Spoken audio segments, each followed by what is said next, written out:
You are listening to Seeking the Hidden Thing with Kryptos.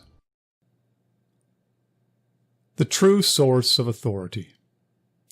It is becoming increasingly obvious that our culture has a crisis of authority. The response to COVID-19 by the regime demonstrated this. So, where does authority come from? Prayer possesses a conductive power. Without prayer, our freedom of will and powers of resistance diminish. The appeal of demonic powers become more compelling, and its imperatives more terrible. Ernst Jünger. In the last days, God says, I will pour out my Spirit on all people. Your sons and daughters will prophesy. Your young men will see visions. Your old men will dream dreams. Acts 2:17.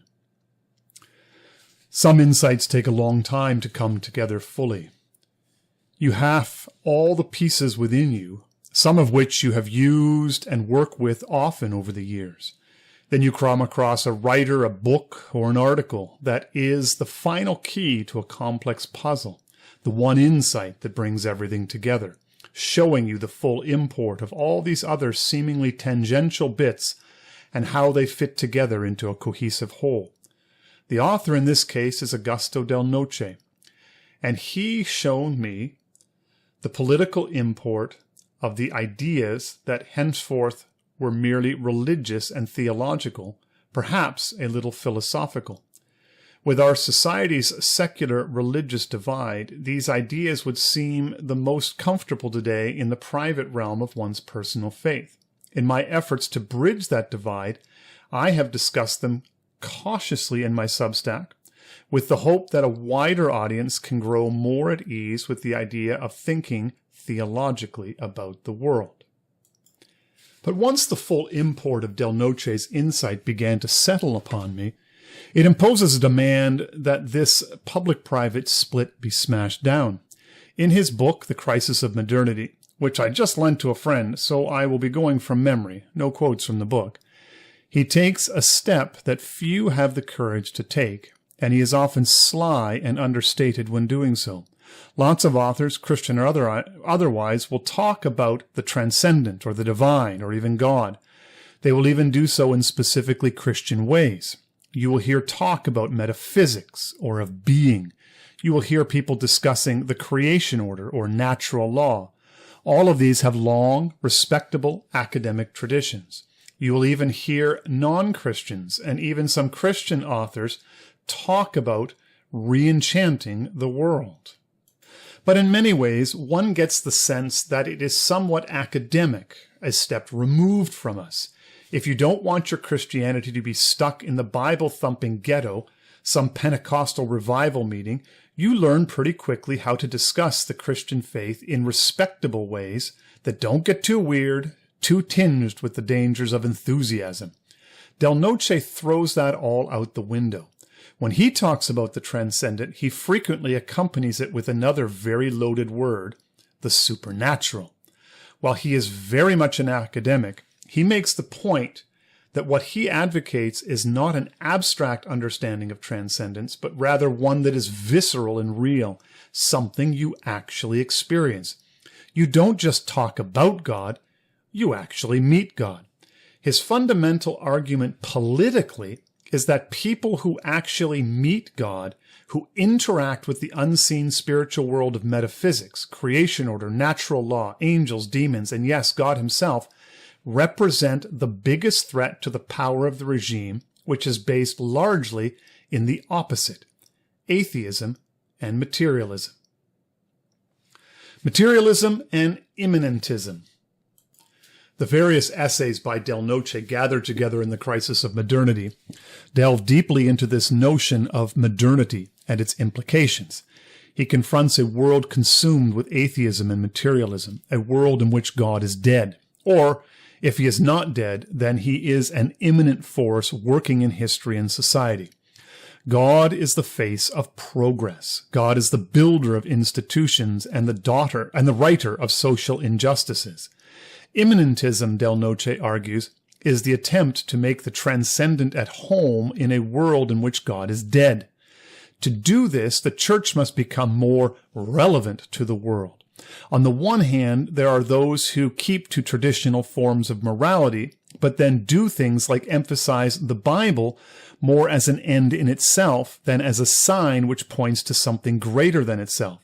One conforms one's life to the perceived content, the rules of living contained therein. The Bible ceases to be a mere instrument in the pursuit of participating in the divine nature. 2 Peter 1:4. The Bible is a book of practical insights, showing you how to live the good life, build a strong marriage, manage one's family, handle finances, and so forth. All of it is horizontal. Church growth is the same. The measure of success is the growth of the institution. There is a whole industry of management guru-style books focused on growing your church. Is it a wonder that most churches today are indistinguishably architecturally from a corporate headquarters or a research park? On the other side of immanentism is those that focus on accommodating the sexual mores of the dominant culture, embracing the sexual revolution in the name of social justice and creating a welcoming environment to the unchurched that way. What began as a response to issues of poverty within society quickly transformed in a post-Nietzschean world into the social gospel, or in its more radical forms into liberation theology, the attempt to meld Marxism with Christian teaching and practice. To fully grasp the moment and understand the full import of where we are today, regardless of the feathers that this ruffles, is that much of the church today is immanentist. The church growth and praise and worship movements which seek cultural relevancy for the purpose of reaching the unchurched are but one side of the coin, of which the other side of that is the woke churches who seek cultural relevancy by harmonizing its morality with that of the secular culture. Both streams, the corporate and the technical, and the other moral and sexual, are attempts to give the Christian faith a home in a post-Nietzschean world in which God is dead. Even when not embraced in its most radical forms, most of us today function as if we live in a materialist and atheist world. Philosophical materialism makes the argument that there is nothing but matter. There are no spiritual realities, no God. There is only dead, inert matter. Those of us who are Christians are a lot more influenced by this way of thinking than we realize. Of course we believe in God. We genuinely do believe in God, a personal God. That being the case, we often live much of our lives like materialists. Here's a quick way of thinking about it. When you get sick, what is the first thing you do? Do you call your pastor to gather the elders to come and anoint you with oil and pray over you? Or do you book an appointment with your doctor? Now, there's nothing inherently wrong with doctors and medicines, but such a question is designed to get us to think of all the countless ways that we live moment by moment, day by day, as if God does not exist. We use the language of God, but our lives often tell another story. One of the ways in which philosophical materialism affects our thinking is that if there is no God, then there is also no transcendent moral order. There is no underlying supernatural fabric to creation, binding it together, giving it meaning. In a world in which the transcendent and the supernatural are very much real to people, then meaning, order, truth are all out there in creation to be seen and discovered. The world is filled with meaning. Now, this is an immensely important divide, and it is vital that we grasp the full import of its significance. In a materialist world, everything around us is just dead matter. It has no meaning of its own unless we as human beings give it meaning. We determine truth. We determine the significance of things in the world around us.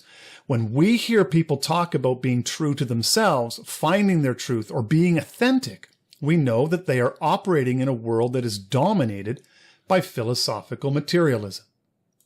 This places us as meaning givers at the center of the universe. History is our story as human beings.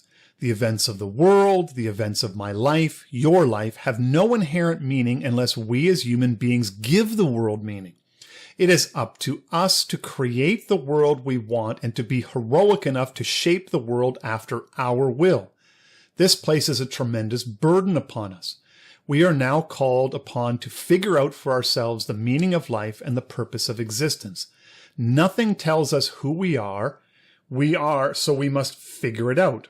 Most of us, are not up to the task. We will wither under the burden. This makes us vulnerable to the demagogue, the propagandist, and the advertiser, who is, in the end, a propagandist. Overwhelmed at the thought of having to create our own world, overwhelmed by the idea of Dasein, of living on the event horizon, a fully self-aware, authentically self-creating being, we collapse and beg the demagogues and propagandists to tell us who we are.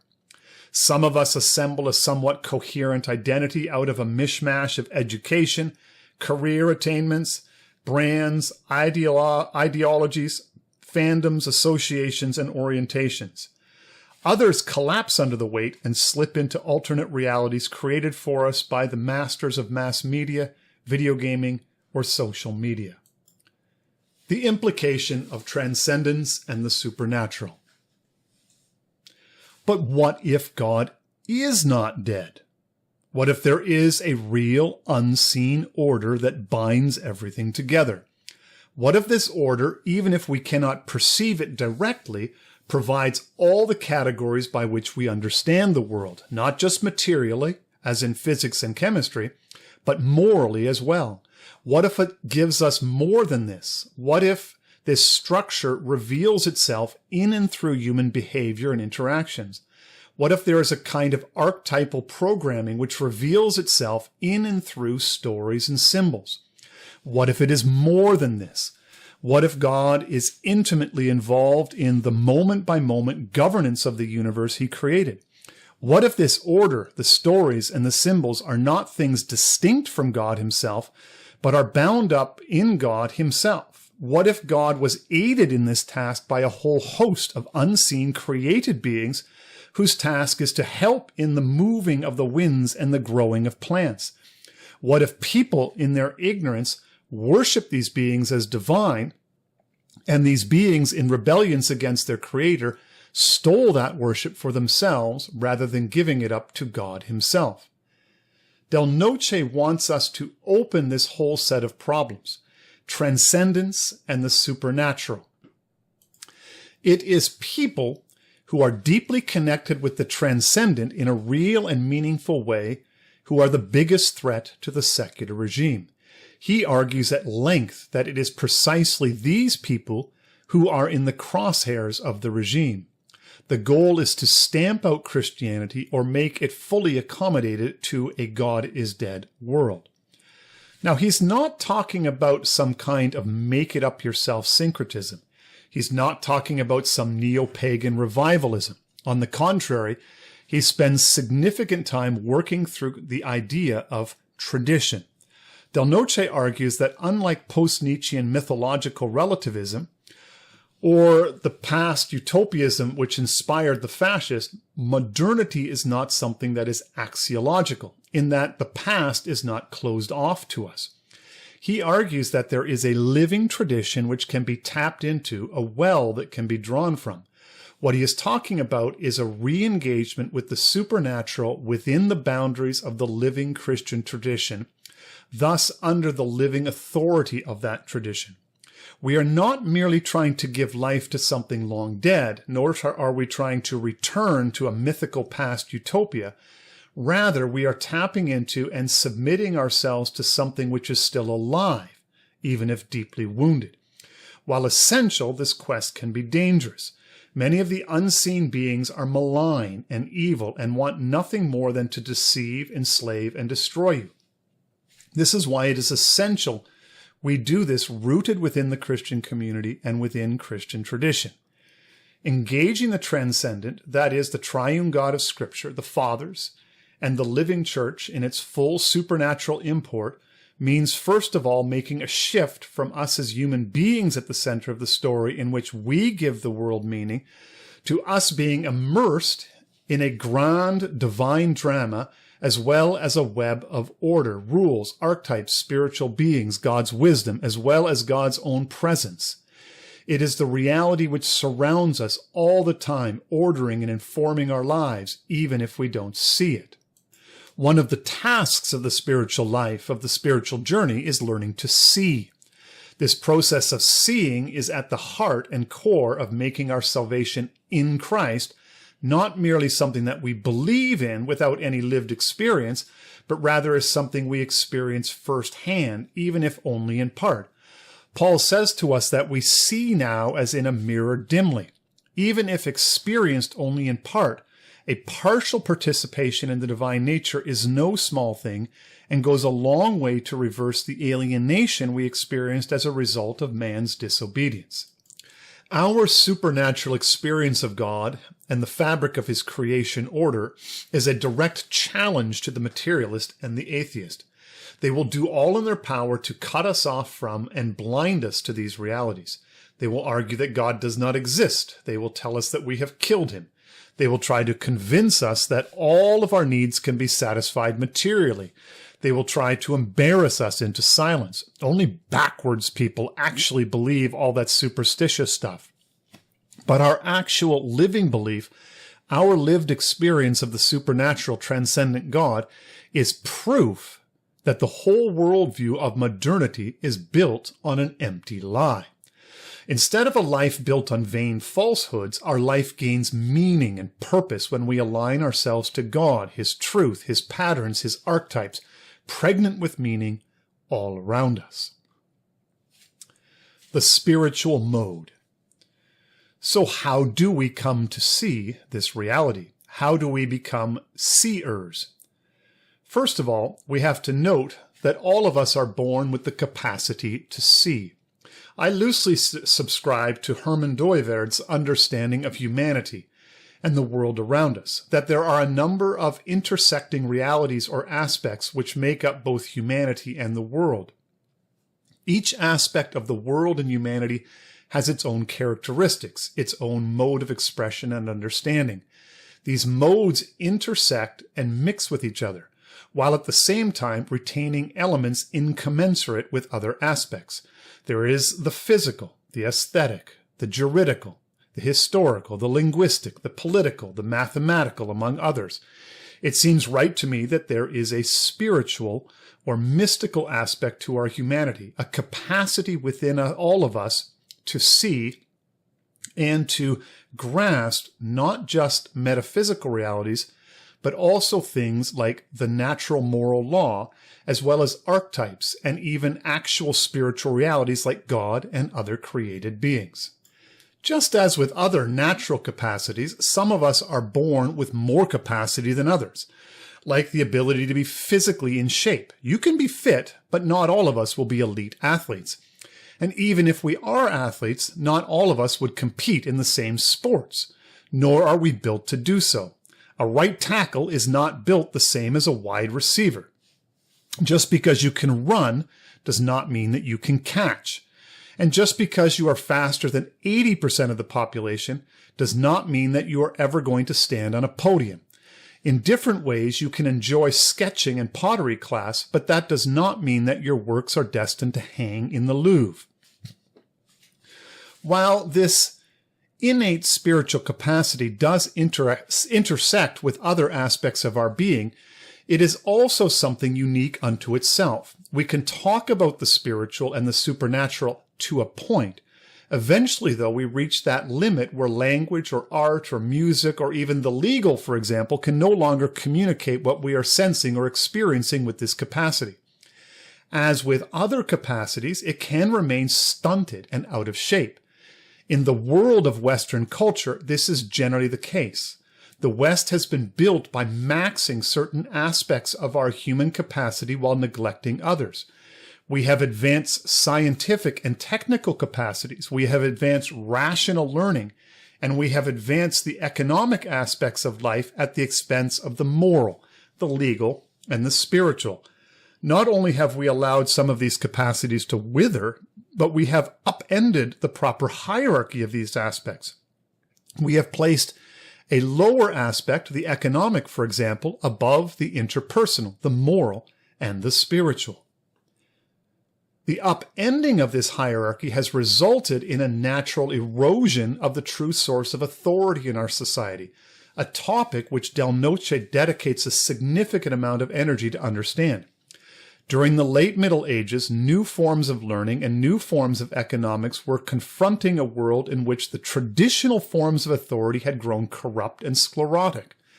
In hindsight, it is completely understandable that they would reject these older forms of authority, the king and the church, in favor of science, technology, and money. There was tremendous power in simply asking how things worked. People found out that they could make things work, that they could harness the power of the natural world. This new learning lent the air of authority, but without its substance.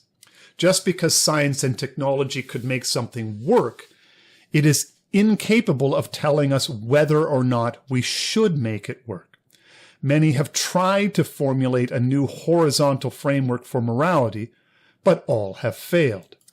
This is the great failure of the Enlightenment itself. It cannot provide true authority, the kind of authority which flows from God and the created metaphysical order. In their desperate attempts to replace this authority, they have now settled on credentialism and managerial policy produced by means of good process. I've been coming to see the emergence of anons into the mainstream commentariat as an attempt to renew and revive our connection with true authority, even if they don't know that this is what they are doing. They are willing to pull from all kinds of new sources of esoterica in an effort to find some reinvigorating force. This also explains the furious efforts at gatekeeping. We can't trust anons, they lack proper credentials and the PMC stamp of approval for reasonable opinions, even in the so-called mainstream right. Because we have grown so accustomed to Christian stories, we often fail to see their true import, their truly radical nature. In ancient storytelling, telling of a tale once within a larger narrative is significant. Telling it a second time is a clue that it is a story with more importance than others. But when it is told a third time or more, it is your clue that this is a tale of true gravity. One such is the conversion of Paul on the road to Damascus. His direct encounter with the risen Christ, while on a journey to persecute believers, was decisive for the future of the church. Paul refers to this event again and again in his letters and leans upon it as the source of his authority. Paul often seemed like a lone ranger doing his own thing. Yet he also went to Jerusalem to submit himself to the other apostles. This is also why the theology of apostolic succession is so important in the choosing and ordaining of leaders within the church. Here is one of Paul's tellings of the story recounted to us by Luke in Acts 26:12-18. On one of these journeys, I was going to Damascus with the authority and commission of the chief priests.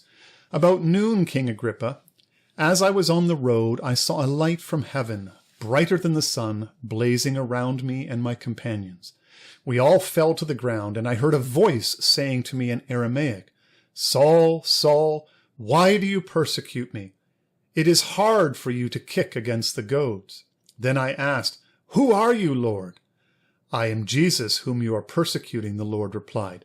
"Now get up and stand on your feet. I have appeared to you to appoint you as a servant and as a witness of what you have seen and will see of me. I will rescue you from your own people and from the Gentiles.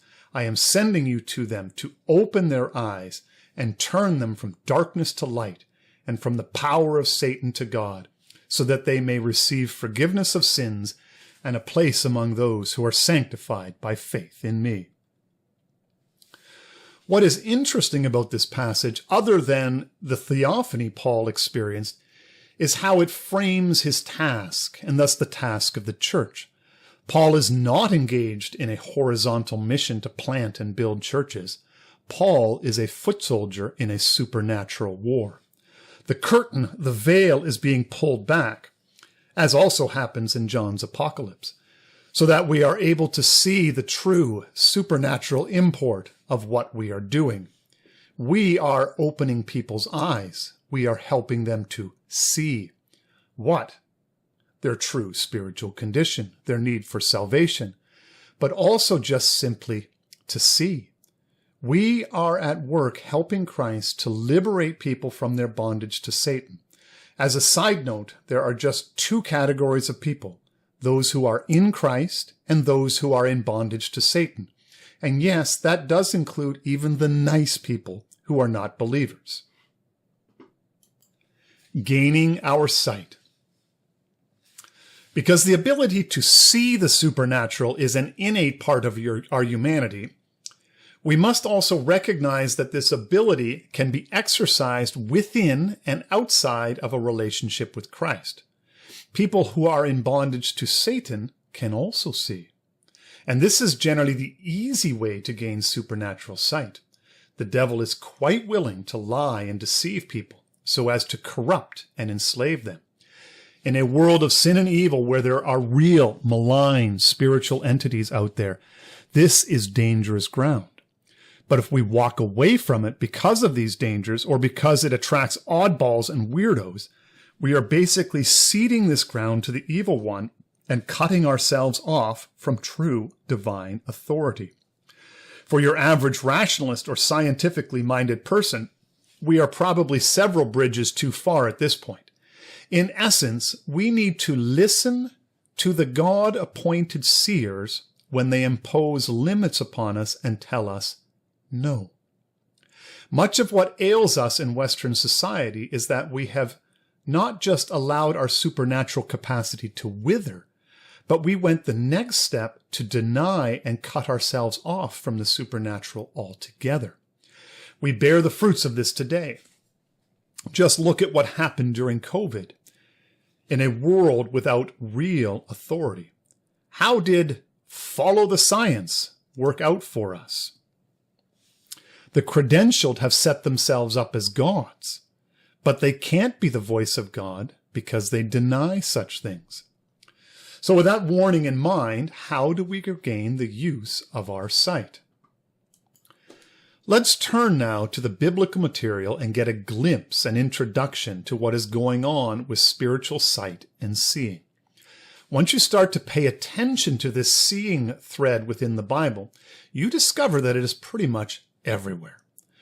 Even when it is not spoken of directly, this idea of God-informed sight is often at work in the background and forms much of the backbone of wisdom and wisdom literature.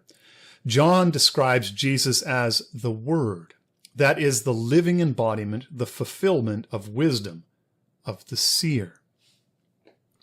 We still use the language of seeing and sight today in our modern atheist and materialist world, but we often use it in a way that they don't really use it in Scripture. We still talk of visioning. Some of you are probably cringing and wanting to roll your eyes. I mean, how many of us have been through failed visioning processes, especially in a church context? The term visioning, of course, was borrowed from biblical wisdom literature and then transformed by our modern and postmodern materialist culture so that it became part of the secular, technical, corporate planning processes.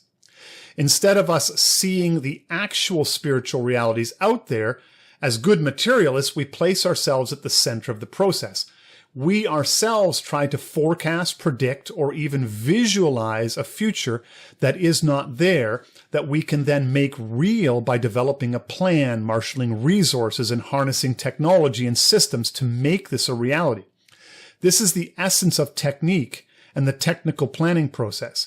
See the future you want, set goals, establish the steps to get there, realize the vision. This is the materialist version of seeing.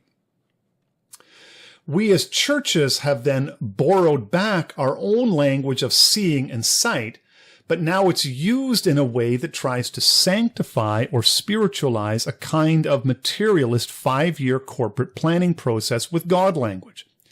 Even the way we talk about vision and visioning is often backwards. It is centered on us and our needs.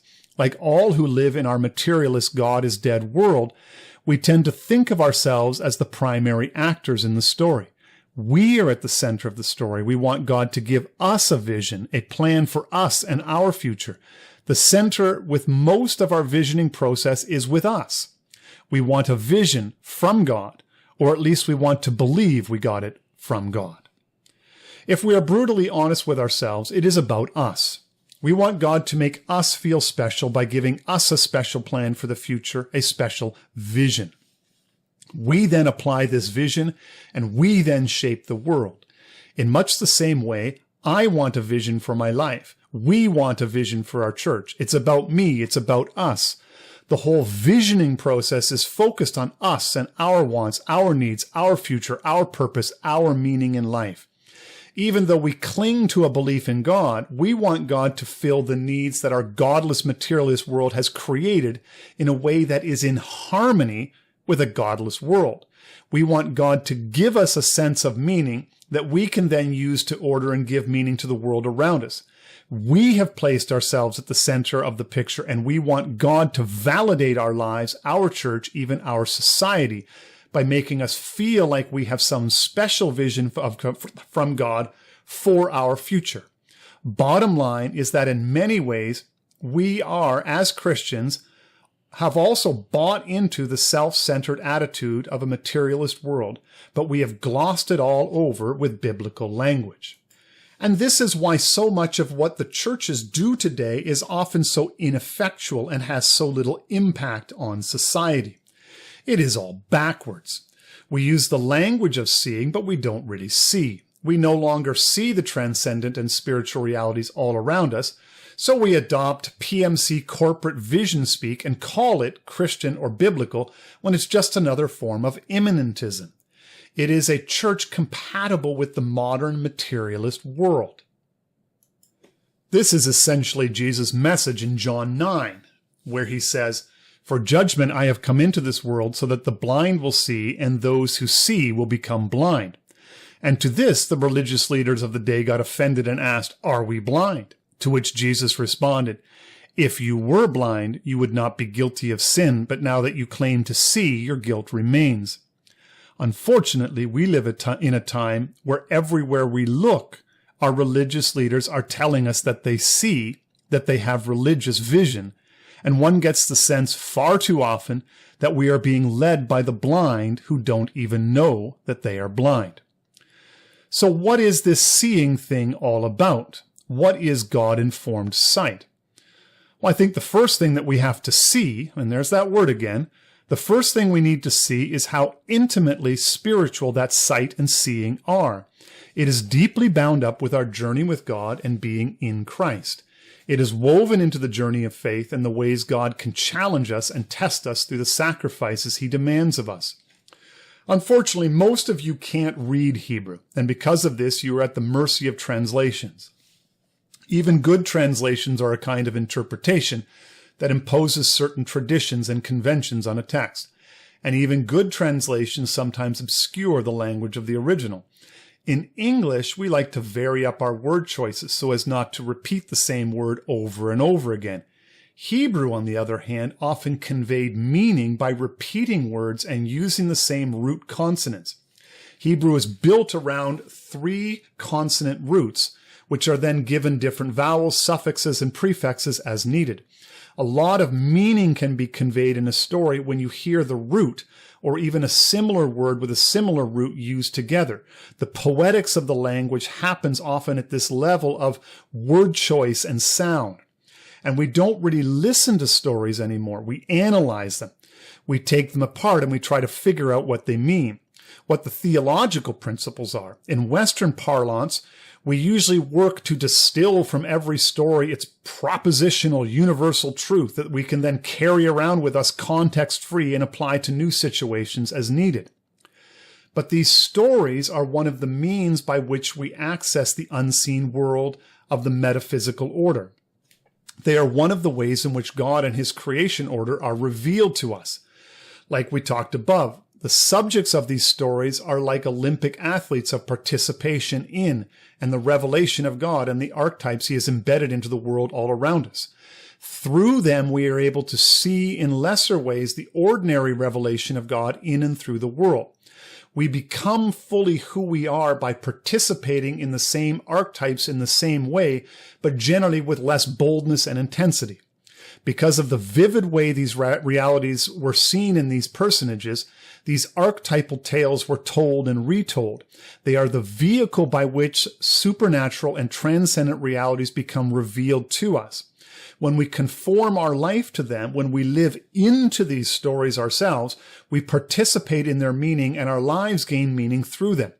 We don't confront these realities directly. They cannot be measured with instruments, but they can be seen through the story. And these stories give our life meaning as they order our consciousness and as we are able to live into them, conforming and adapting ourselves so as to become the story. This orientation is the diametrical opposite to that of the material world, where we generate meaning for all the dead inert matter all around us. We live in a world rich with stories and symbols, giving us access to an unseen realm which can only be accessed obliquely. So in some sense, the point of the story is the story. The point of the symbol is the symbol. One of the goals of the story is to reveal, but another goal was to have the story itself live through us, to pull us into it, so that our life is shaped by and adapted to the tale. The hero's experience was meant to become in some way our experience. We become more of who we are supposed to be as human beings by living into and becoming the story. By living into the story, the patterns of creation shape and order and give meaning to our lives. The story of Abraham and the sacrifice of Isaac is one such story. It is a story that has a degree of subtlety, where the point that the author is making is told at the level of language, through word choice, and the layering of different elements of the story, so that it can unfold as you hear the story again and again. Seeing, sight, faith, and intimacy with God are all woven together. It is the path by which we gain our sight. So let's read the story from a translation that follows very closely the original Hebrew. Now, I've tweaked it a little just to bring out and highlight some of the things that would have been more obvious to your Hebrew reader or listener. Sometime afterward, God put Abraham to the test. He said to him, "Abraham," and he answered, "Behold," that is, "look at me," or "see me." And he said, "Take your son, your favorite son Isaac, whom you love, and go to Moriah and offer him there as a burnt offering on one of the heights that I will point out to you."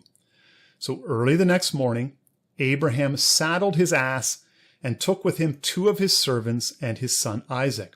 He set out for the place which God had told him. And on the 3rd day, Abraham looked up and saw the place from afar. Then Abraham said to his servants, "You stay here with the ass. The boy and I will go up there, and we will worship, and we will return to you." Abraham took the wood for the burnt offering and put it on his son Isaac. He himself took the firestone and the knife, and the 2 walked together. Then Isaac said to his father, Abraham, "Father," he answered. "Yes, my son." And he said, "Here are the firestone and the wood, but where is the sheep for the burnt offering?" And Abraham said, "God will see to the sheep for his burnt offering, my son." And the 2 of them walked on together. They arrived at the place of which God had told him. Abraham built the altar there. He laid out the wood. He bound his son Isaac. He laid him on the altar on top of the wood. And Abraham picked up the knife to slay his son. Then an angel of the Lord called to him from heaven, "Abraham, Abraham." And he answered, "Behold," again, "look at me."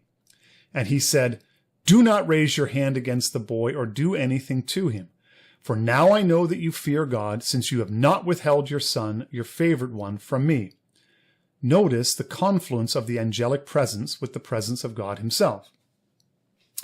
When Abraham looked up, his eye fell upon a ram caught in the thicket by its horns. So Abraham went and took the ram and offered it up as a burnt offering in place of his son. And Abraham named that site Adonai Yireh, literally, the Lord is seen. Whence the present saying, on the mount of the Lord there is vision, that is, seeing. So you have this dynamic at the beginning of the story where Abraham demands to be seen by God. Notice me, look at me, here I am, see me. He wants God to really see him. He wants God to be close, to see who he is, his inner character. And when God does get close to Abraham and looks at him, God makes the impossible demand. Sacrifice your son. Go to where I will show you and do this thing, terrible, evil even. Show me your obedience. Show me your faith. Do you trust me with the promises I have made to you? Abraham is able to look out and see the place where he will meet God and be tested. He sees the place God is showing him. He trusts God and goes to the place of testing on the mountain. He sees the path ahead, the test that is coming, and undaunted he continues forward. When his son asks the natural question, where is the sacrifice? Abraham expresses his confidence in God, but does so in a way that places confidence in the seeing of God, that is, in the wisdom of God. God will see to it. Then just at the crucial moment when Abraham was about to sacrifice his son, God calls out to him again, and again Abraham demands that God look at him. See me, God. See how I've been faithful. See how I've trusted you. Look at me. The Lord acknowledges the faith of Abraham, and it is then, in the moment of acknowledging the faith of Abraham, that Abraham sees the sheep caught in the thicket.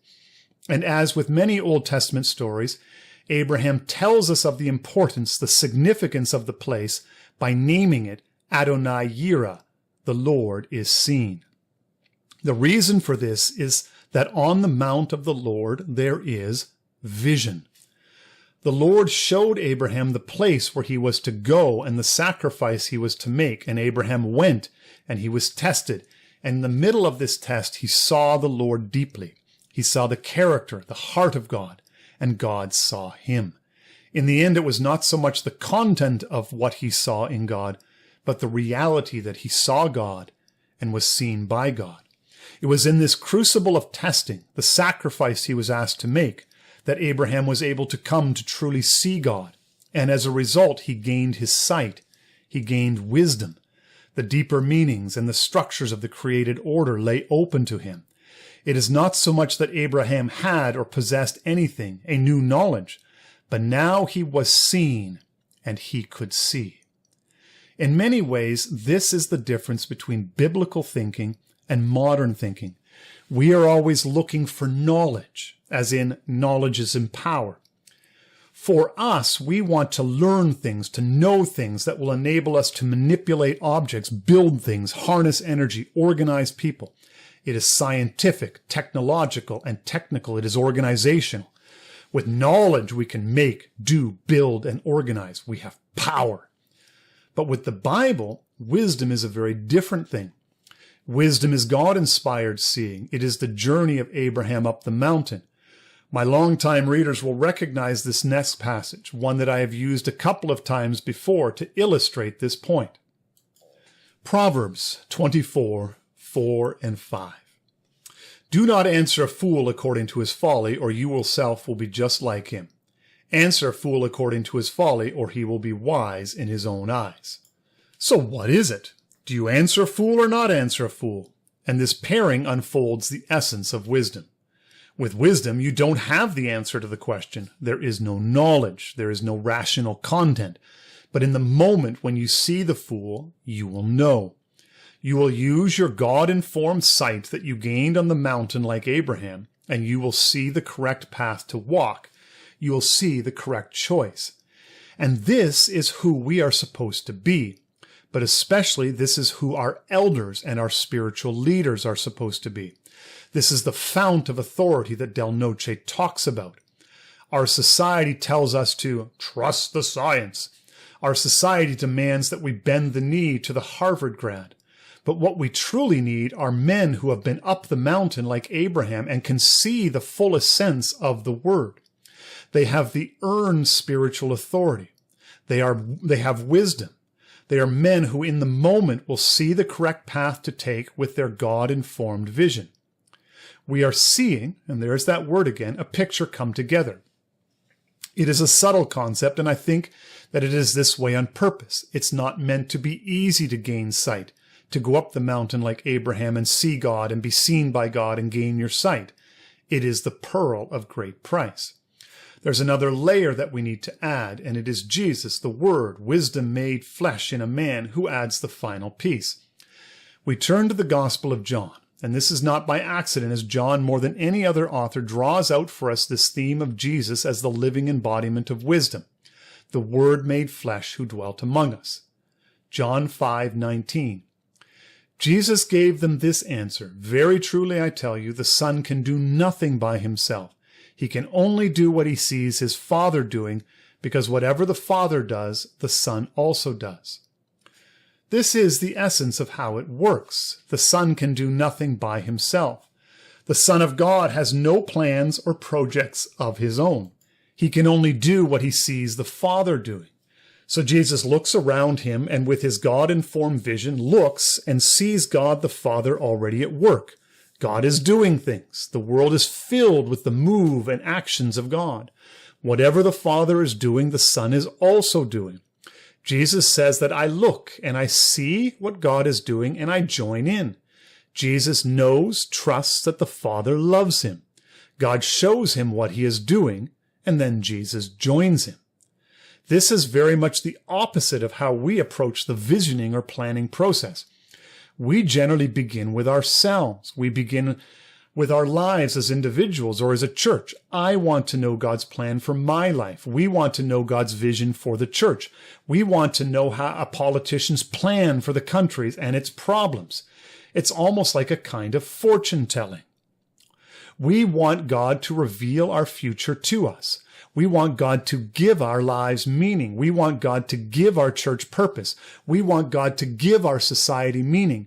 We act like materialists living in an inert world of dead matter who are asking for some secret gnosis from God that will enable them to feel special, to feel like there is some meaning.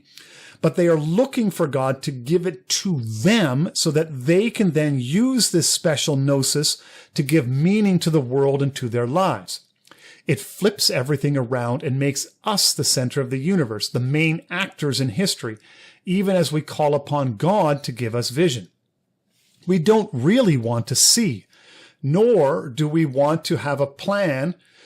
We want to have a plan that we can then use to order and give meaning to the world. It is all about me. It's about us. We want God to make us feel special, to give us meaning, to give us purpose. In this empty materialist world, we want God to give us what we need so that we can give this empty world meaning. For Jesus, it was not about him. It was about the Father. Jesus saw.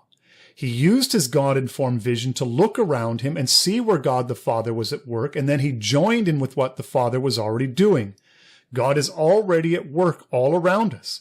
God, supernatural, transcendent, he is all around us doing things and working. And we are called to see what God is doing and join in. As Paul says in 1 Corinthians 2, the Spirit searches all things, even the deep things of God. For who knows a person's thoughts except their own spirit within them? In the same way, no one knows the thoughts of God except the Spirit of God. It is the Spirit who leads us into the heart of God. It is the Spirit who leads us up the mountain like Abraham to see God, who gives us sight. All we have to do is use our God-given sight to see what God is doing in the moment and join in. The Spirit-led man is the one who is able to see God. And this is really the role of the Spirit. But this passage and another from Jude mention a different type of person, a psychikos. The psychikos, the unspiritual man, the person who follows natural instincts and does not have the Spirit of God. Paul says this of them as a few verses later in 1 Corinthians 2:14. The person without the Spirit does not accept the things that come from the Spirit of God, but considers them foolishness and cannot understand them because they are discerned only through the Spirit. Jude says this of them. They are the people who divide you, who follow mere natural instincts and do not have the Spirit. This is our problem today. This is the sickness of our society as a whole. We gain the knowledge of science, the power of technology, and the wealth of the market, but it was largely at the cost of our souls. We gain all of these things by casting aside our ability to see. We are a society of the Sukikos, led by the Sukikos. So how do we go about regaining our sight? Well, the good news is that this is really one of the prime tasks of Jesus. He came, lived, died, and rose again to overcome our alienation with God, each other, and the creation. Part of this task is helping us to regain our sight so that we can see again. Thankfully, he tells us how to. In Luke 11, Jesus tells us that the Father promises to give us his Spirit if we ask him. God will give us everything we need to see. Then Jesus said to them, suppose you have a friend, and you go to him at midnight and say, Friend, lend me 3 loaves of bread. A friend of mine on a journey has come to me, and I have no food to offer him. And suppose the one inside answers, Don't bother me, the door is already locked, and my children and I are in bed. I can't get up and give you anything. I tell you, even though he will not get up and give you the bread because of friendship, yet because of your shameless audacity, he will surely get up and give you as much as you need. So I say to you, ask, and it will be given to you. Seek, and you will find. Knock, and the door will be opened to you. For everyone who asks receives, the one who seeks finds, and the one who knocks, the door will be open.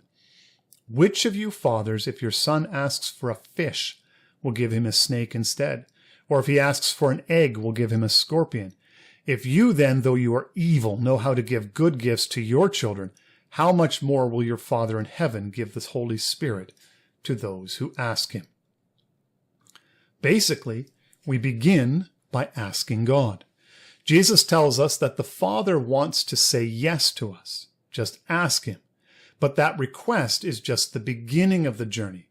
Even when God pours out his Spirit into our lives, the story of Abraham tells us that this sight does not come easily. It takes time. It takes struggle. We have to go up the mountain like Abraham, and we have to be tested. The Spirit guides and leads, yes, but the journey is still Abraham's journey. We still have to be tested. We still have to make the journey. We want plug and play. Give me a pill or a supplement that will do the same thing. And this is why so often, far too often, the church is so ineffectual today. We put our trust in our ability to plan and administer. We trust in our ability to be relevant. We trust that we can make Christ's teachings practical for daily living. Much of the cringe Christian nationalist stuff we see falls into this category.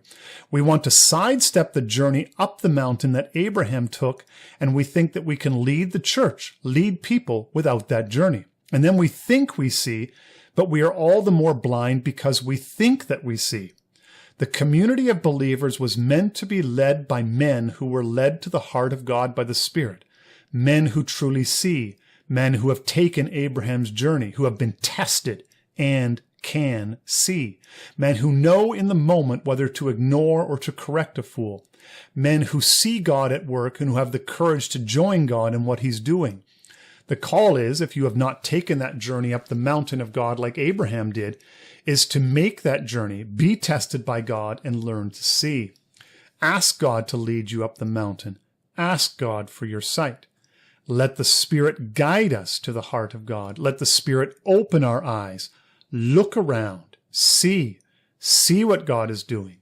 God is at work all around us and among us. And when you see God at work, learn to join him in his work. I truly believe that when we as a church learn to participate in the work that God is doing, instead of begging God to bless the things that we are doing, when we join God in his work, that is when the church prospers and flourishes. But also, politically, this is when we become the kind of threat to the regime that will bring true reprisal, true persecution, because we will have a kind of earned authority that our atheist materialist leaders with their credentials will be unable to match.